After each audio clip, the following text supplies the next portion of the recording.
everyone, it's Alyssa from the Township of Washington Library, and it is Tuesday, so it is time for our Latte with a Librarian.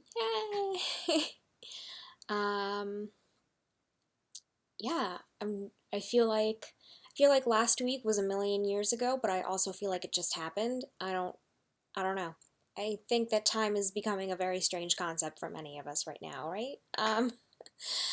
I did quite a bit of reading actually since last week, but most of it was I got a bunch of middle grade graphic novels and I read those and they were awesome.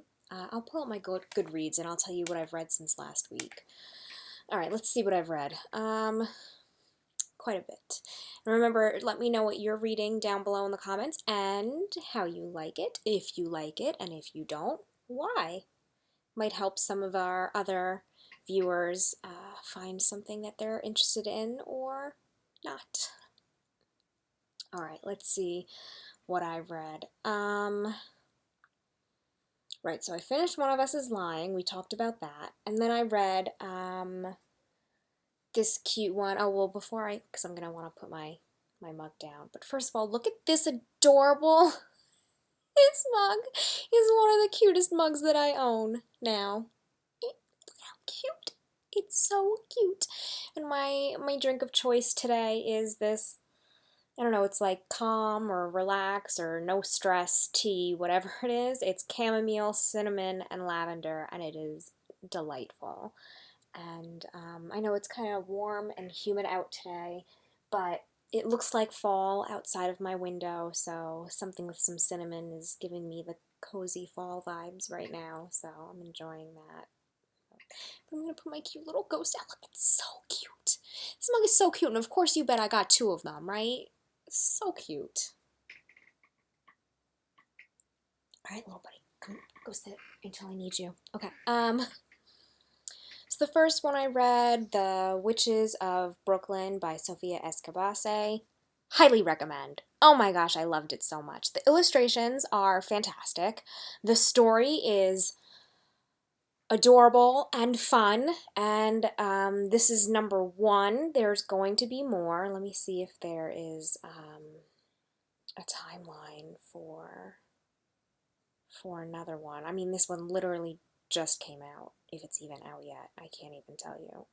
Book details. Just came out September 1st. There's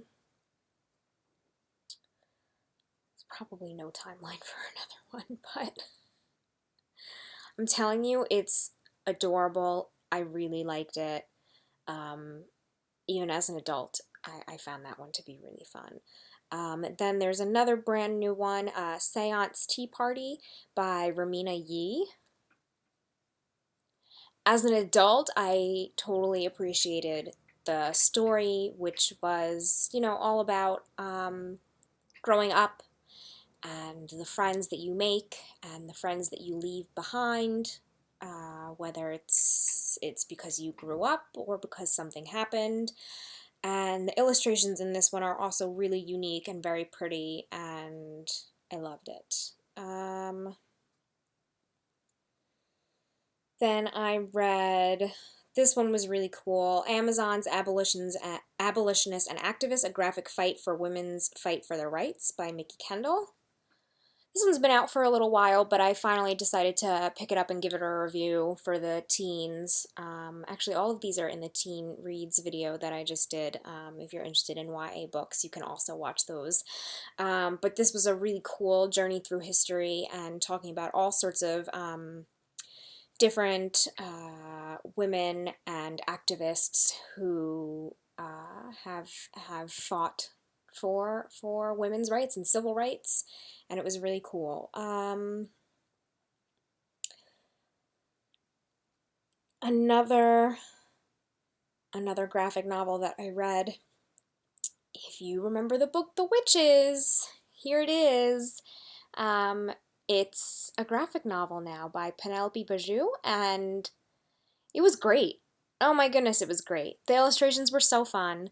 I mean, that book is kind of terrifying or like anxiety inducing as a kid, the illustrations make it a lot of fun. The illustrations make it totally silly. I mean, it's just a lot of fun. It was a lot of fun. It was so cool to see as a graphic novel. And especially as a graphic novel, you are looking at expressions, you're looking at little hidden details, and I find that to be so fun. Especially when, you know, it's a room full of all of the witches and you get to see an illustration of what all of the witches look like and their little quirks and the funny ways that they look and their wigs and, you know, if you've read the story. I really liked it. I had a lot of fun reading that one and going through the illustrations. What else? Yeah, I read a lot of graphic novels today, so I was able to get through like 2 a day. This week, so I was able to get through quite a bit. I have 2 brand new graphic novels in my bag over here, one of which I am super excited about, but it's not out yet.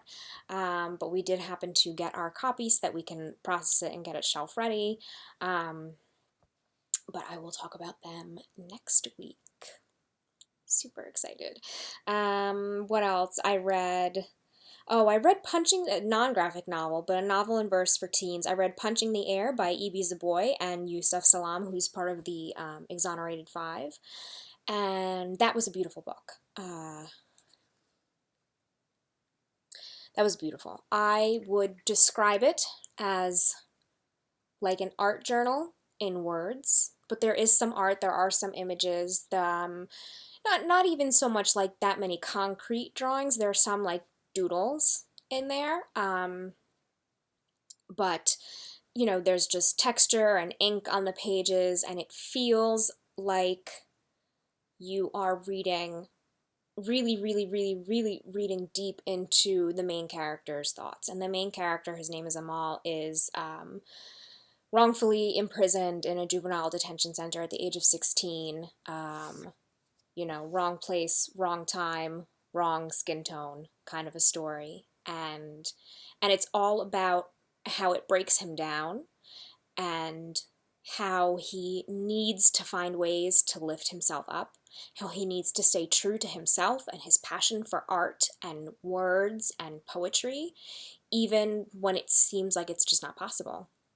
And you really, I mean, they did such a good job making his voice so full of life.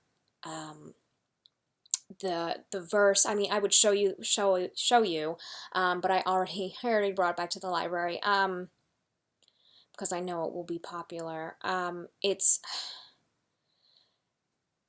so hard to describe, especially, I mean, you know, a novel in verse, sometimes you're like, why did they do this in verse? This could have just been a regular, novel, like it doesn't need to be in verse. I love the way some of the words are separated, like you need to take a breath. I love the way sometimes the words just trail down the page to become nothing, because it's like your thoughts slowing down or your pace slowing down or losing hope. Sometimes there's a different font and you can see like a handwriting font, and I mean, it was just so well done, and it really utilized the medium of a novel in verse to its fullest. It was really well done, and it was quite powerful. And the way that it ends, it doesn't end in a clean little bow. It doesn't, because it could go the way that you hope it goes for him, but it could also go a different way. But you're not left with the book leaving it perfectly, but you are left understanding him and what he needs and what he wants. And character-wise, it feels really complete, even though you know he's got a long life ahead of him, a long journey.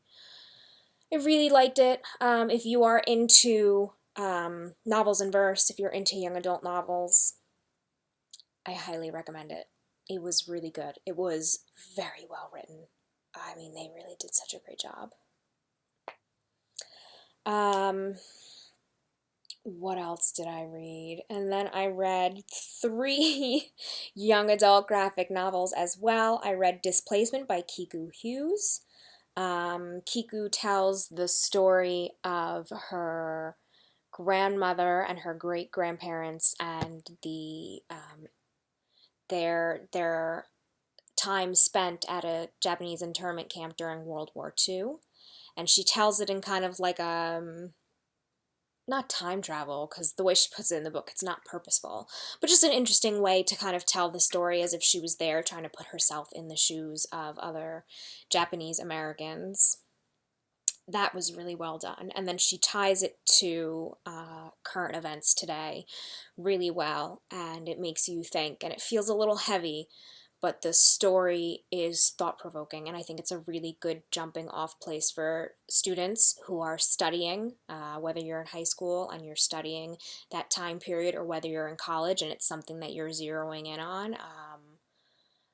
Or just anybody who loves graphic novels. And like I said, this is about her family, so it's kind of important to her. The next two are also based off of true stories. Well, one is It's Almost American Girl. I know I said I was going to read this one a long time ago, and I never actually got to it. It's been sitting on my coffee table for way too long. This is by Robin Ha, and it tells the story of when she moved from Korea with her mom to Alabama. Yeah, that's a big difference. And she tells the story with such emotion and honesty. And I love the way that the story is structured, where she has certain word bubbles are written in blue, and that means that they're spoken in Korean, and things that are written in black are spoken in English. And then there are even some squiggles for English that she doesn't understand. And it's a really nice way to put yourself in the place of someone else, because if she doesn't understand the English, you don't understand the English, because you don't get to read those words because she makes them scribbles. I thought that was a really effective way to do that, keeping you in her head, in her experience, rather than being like an omniscient viewer, which I liked. Really good story. I really liked the way she told it. There's also a whole glossary of cultural terms and Korean words, which I thought was nice as well. And then the last one is The Banned Book Club by Kim Hyun-suk, Ko Hyung-ju, and Ryan Estrada. And this is about Korea in the 80s. There we go. This is about Korea in the 80s, and about all of the everything that was going on with the military regime during the South Korea's Fifth Republic, and as a college student, how she and her friends. This book is kind of like an amalgamation of all of the stories of many people, as she puts in her author's note. She doesn't want to get anybody in trouble, and she doesn't want to invade anyone's privacy. So it's a lot of different stories turned into the story of her and her friends. Just about the protests and fighting against censorship and protecting each other. And it was very good. It was very quick. It was very fast-paced, but it was really, really interesting to read about a time in history. And I think that this is effective as a book for young adults right now, because I think that a lot of young adults who are watching the news and knowing that they're part of our history and our history's future, they will see themselves in this book. They will absolutely see themselves in this book, and it was really good. It was really well done. So the next book that I'm reading is also a young adult book. I'm definitely on a young adult kick right now. It's been a while since I've caught up, like I've said, so the next one, I will share that with you next week. I will definitely finish it in the next day or so. But for now, let's talk about what's new this week, right? This is actually kind of a nice week for releases. Let's see.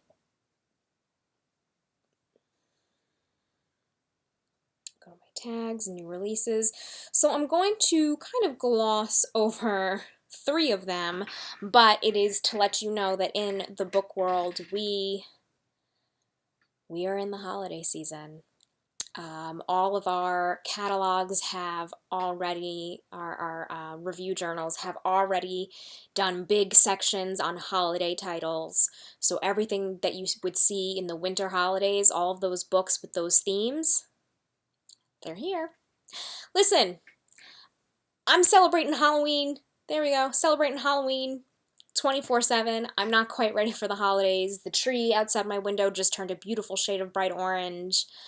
My goodness. But you know what? For some people, it might be exactly what they need right now. But it does traditionally every year start to happen in October, and we get the reviews in September. So it's coming. So the ones that we have that came out today, and they're by popular authors. So I know some of you are going to want to get your hands on this. Susan Mallory's Happily This Christmas. And this is like a continuation of, this is, what is this, number 4 in this particular, 6, sorry, the Happily Inc. series. This is number 6. You Say It First, Second Chance Girl, Why Not Tonight, Not Quite Over You, Meant to Be Yours, and Happily This Christmas. And Libby has all of them except for Meant to Be Yours for some reason. But, joy of the season works its magic on wounded souls, that kind of thing. I'm not ready for it yet, so we're just gonna gloss over these. We're gonna gloss over these. Although I am waiting, I think we should be getting it next week, I would say, or maybe later this week. There is one contemporary romance that I'm waiting for, but it's by my favorite writing duo, so we'll go over that when I get it, because I'm sure I'll read it right away.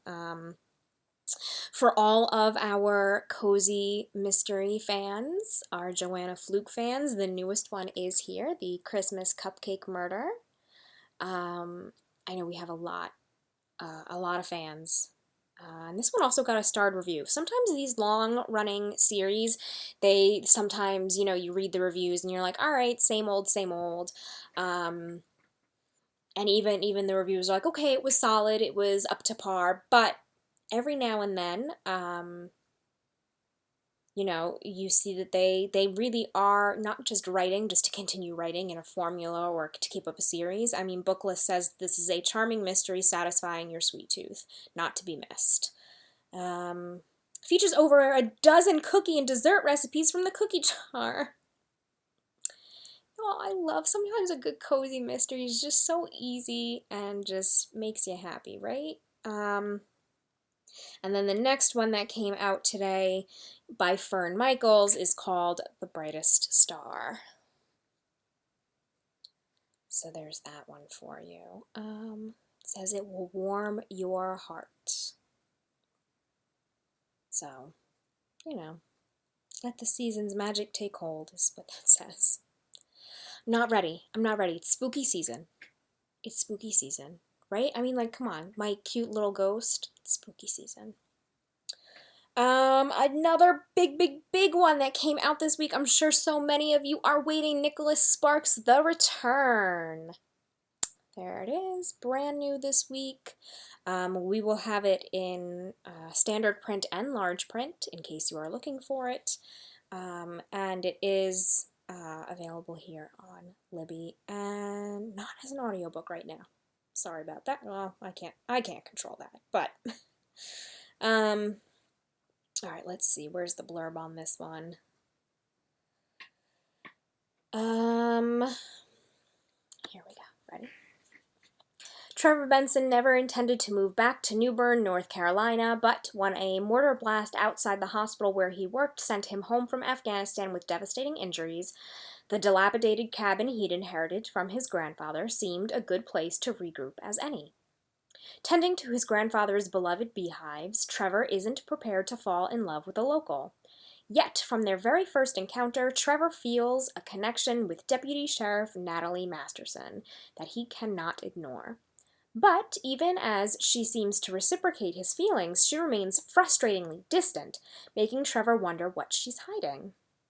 Further complicating his stay in New Bern is the presence of sullen teenage girl, Callie, who lives in the trailer park down the road. Trevor hopes Callie can shed light on the mysterious circumstances of his grandfather's death, but she offers few clues, until a crisis triggers a race to uncover the true nature of Callie's past. one more intertwined with the elderly man's passing than Trevor could have ever imagined.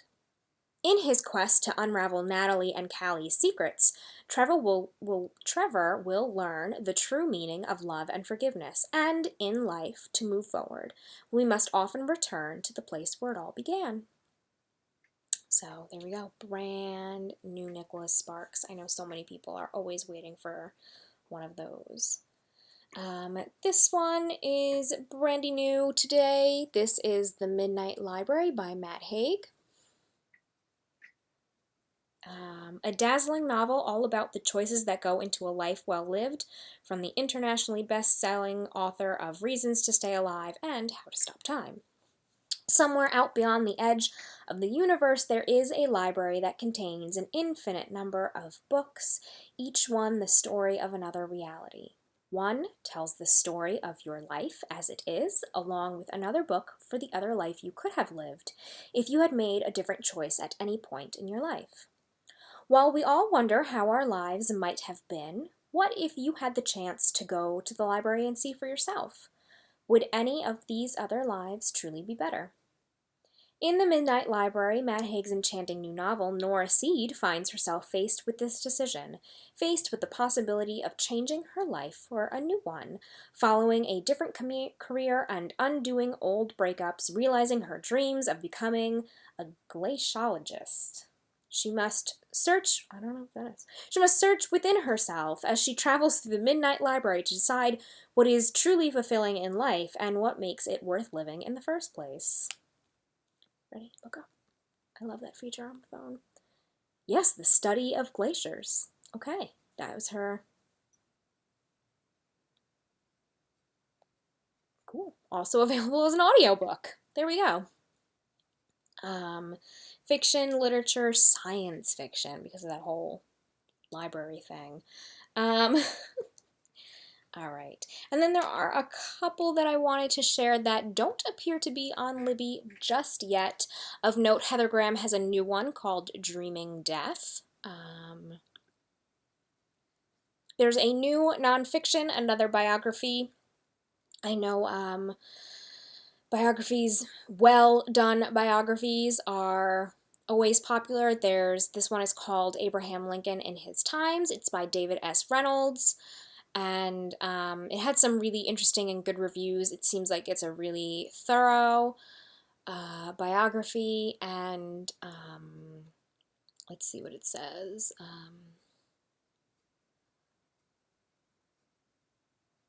Blah, blah, blah. This book culminates in the Civil War, the defining test of Lincoln, how he was shaped by his times, how at each stage of his life he managed to arrive at a broader view of things than all but his most enlightened peers. Him as a person, him as a politician. So it seems like it's really interesting. It's a big book. I think it's like 1,000 pages. It's a big book. But I know there are so many people who love to dive into those big biographical tomes, and so that's one of them. And the last one that I wanted to share with you today is, oh, yes, Nick Hornby has a new book out. Those of you who are fans of High Fidelity, and what's the other one? What is the other one? I'm gonna find myself silly when I can't remember. About a Boy. Thank you. About a Boy. I'm thanking my computer for that. About a Boy. This is a brand new one. Let's see. Charming, funny, touching, relevant, sweet, romantic, highly entertaining. These are all the buzzwords, at the top of the blurb. Lucy used to handle her adult romantic life according to the script she'd been handed. She met a guy just like herself, same age, same background, same hopes and dreams. They got married and started a family. Too bad he made her miserable. Now, 2 decades later, she's nearly divorced, 41 years old, a school teacher with 2 school-aged sons, and there's no script anymore. So when she meets Joseph, she isn't exactly looking for love. She's more in the market for a babysitter. Joseph is 22, living at home with his mother and working several jobs, including the butcher counter where he and Lucy meet. It's not a match anyone could have predicted. He's of a different class, a different culture, and a different generation. But sometimes it turns out that the person who can make you happiest is the one you least expect, though it can take some maneuvering to see it through. Just Like You is brilliantly observed, tender, but also brutally funny, gets to the heart of what it means to fall surprisingly and headlong in love with the best possible person, someone you didn't see coming. So that's Just Like You by Nick Hornby. We do have a copy at the library, so even though it is not, even though it's not on Libby just yet for whatever reason, sometimes the ebooks don't come out on the same pub day. All of these things. Ebooks are not as easy as just grabbing a book sometimes, at least for us on the back end side. But we do have a copy available if that seems to strike your interest. So I think that is it for today. I am going to get cozy with my little ghosty and enjoy the rest of my tea, and probably going to go order some more new books so I can share them with all of you. And yeah, just remember, if you're looking for book suggestions or you want to suggest a book to me, let me know. Don't forget about our book match form at the top of our website. And tomorrow at 12, you can come cook along with me. The recipe for this week's, what do you call it? The twice baked potatoes. They're chili twice baked potatoes. You know, getting into the fall mode. You know, enjoying things that are warm and cozy. That recipe is on our website. It's from the Whole30 Cookbook by Melissa Hartwig Urban, if you would like to follow along, or if you want to watch the video and then cook it yourself later. But that is it for me for tonight. So I will see you all soon. All right, everyone. Bye.